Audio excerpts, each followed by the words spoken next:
I can guarantee you that if you find a spider in your house or in your backyard, you can pick it up, you can play with it, you can put it in your sister's hair, and while you might get in trouble, it's not going to pose any danger to you or her. I might be a little worried about the spider though.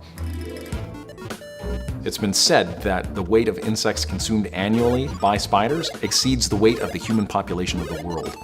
People have a very poor perception of insects and arachnids in our culture, and it's unfortunate because all terrestrial ecosystems depend on insects and spiders in order to work properly. About 80% of the plants in Edmonton are pollinated by insects, so if even the nuisance insects aren't around, we would be short a lot of plants in the Edmonton area. Really, just about any sort of flying insect that would land in a flower is potentially a pollinator. So things like flies and wasps and mosquitoes that we wouldn't necessarily think of as being helpful or important do have an important role as a pollinator. Ants are an insect that many Edmontonians end up having issues with.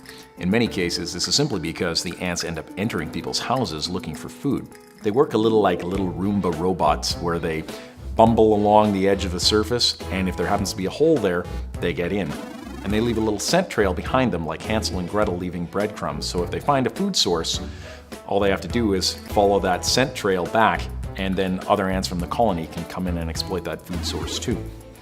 Considering the importance of insects in general ecosystems, I'd certainly like to think of them more as friends and neighbors and helpers rather than just pests.